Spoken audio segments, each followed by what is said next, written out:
அரங்கில் வல்லரசு நாடுகள் இடையே யாருடைய வான்படை பெரும் சக்தி வாய்ந்தது என அமெரிக்கா, சீனா, ரஷ்யா உள்ளிட்ட நாடுகள் போட்டி போட்டு கொண்டிருக்கின்றன.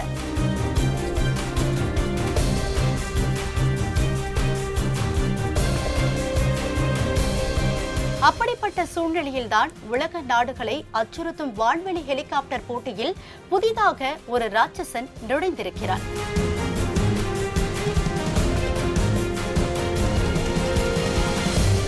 அவனது சத்தம் பிற நாடுகளிடையே ஆச்சரியத்தையும் அச்சத்தையும் ஒரு சேர ஏற்படுத்தியிருக்கிறது.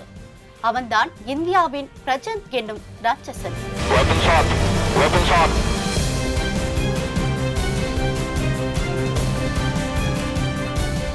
முதல் முறையாக அதிநவீன தொழில்நுட்பங்களுடன் முழுக்க உள்நாட்டிலேயே உருவாக்கப்பட்ட LCH எனும் இலகு ரக தாக்குதல் ஹெலிகாப்டர்கள் பாதுகாப்பு துறையில் நாம் படித்திருக்கும் புதிய சாதனையாகும். பிரசந்த் ஹெலிகாப்டரை இந்திய ராணுவம் மற்றும் விமானப்படைக்கு பாதுகாப்புத்துறை அமைச்சர் ராஜ்நாத் சிங் அறிமுகம் செய்து நாட்டிற்கு அர்ப்பணித்தார். தற்போது சீனா, பாகிஸ்தான் உள்ளிட்ட நாடுகளுடன் அடிக்கடி உரசல்கள் நீடித்து வரும் நிலையில் இந்த புதிய வகை இலகு ரக தாக்குதல் ஹெலிகாப்டர்கள் இந்தியாவின் ராணுவ பலத்தை அதிகரித்துள்ளது என்றே சொல்லலாம். இனி பிரசந்த் ஹெலிகாப்டரின் சிறப்பு அம்சங்கள் என்னென்ன என்பதை பார்க்கலாம். உள்நாட்டிலேயே முதல் முறையாக அதிநவீன தொழில்நுட்பங்களுடன் உருவாக்கப்பட்ட LCH ரக ஹெலிகாப்டர் இதுதான். இது இந்துஸ்தான் ஏரோநாட்டிக்ஸ் லிமிடெட் நிறுவனத்தால் தயாரிக்கப்பட்டுள்ளது. இதுவரை இந்திய ராணுவம் பயன்படுத்திய ஹெலிகாப்டர்கள் எல்லாமே ஒரே ஒரு இன்ஜினால் கொண்டு வடிவமைக்கப்பட்டதாகும். ஆனால் LCH ரக ஹெலிகாப்டரில் இரட்டை என்ஜின் கொண்டு வடிவமைக்கப்பட்டுள்ளது.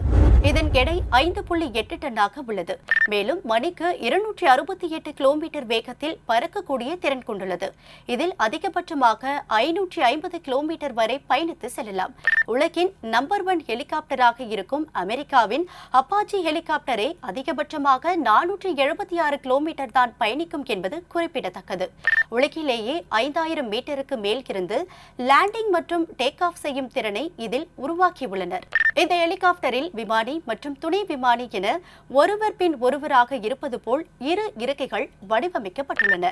இதன் சிறப்பம்சமே இரவு நேரத்திலும் துல்லியமாக தாக்குதல் நடத்தும் என்பதுதான். மேலும் 20 மில்லிமீட்டர் துப்பாக்கியையும் 70 மில்லிமீட்டர் ராக்கெட் ஏவுகணையையும் இந்த ஹெலிகாப்டரில் இருந்து ஏவி தாக்குதல் நடத்த முடியும். அதிகபட்சமாக கடல் மட்டத்தில் இருந்து 6.5 கிலோமீட்டர் உயரம் வரை பறக்கும் திறன் கொண்டதாக இந்த ஹெலிகாப்டர் அமைந்துள்ளது.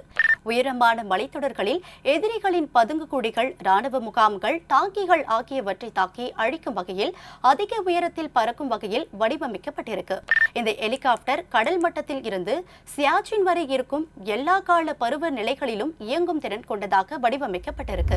இந்த விமானத்தின் விமானிகள் இருக்கும் கேபின் பிரஷரைஸ்டு செய்யப்பட்ட கேபின் ஆகும். இந்த கேபின் அணுகுண்டு, பயாலஜிக்கல் மற்றும் கெமிக்கல் குண்டுகளால் தாக்கப்பட்டாலும் சேதமடையாத வகையில் வடிவமைக்கப்பட்டுள்ளது. எந்த குண்டாலும் அவ்வளவு சீக்கிரம் பிரசண்டை நெருங்க முடியாது என்றே சொல்லலாம்.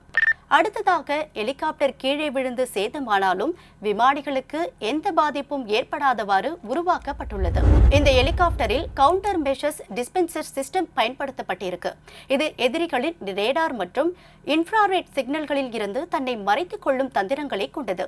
கிட்டத்தட்ட 1600 மணி நேரம் இந்த ஹெலிகாப்டர் பறக்கவிடப்பட்டு பரிசோதிக்கப்பட்டுள்ளது.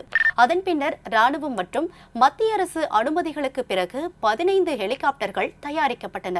இதில் 10 ஹெலிகாப்டர்கள் இந்திய விமானப்படைக்கும் 5 ஹெலிகாப்டர்கள் இந்திய ராணுவத்திற்கும் வழங்கப்பட்டுள்ளன.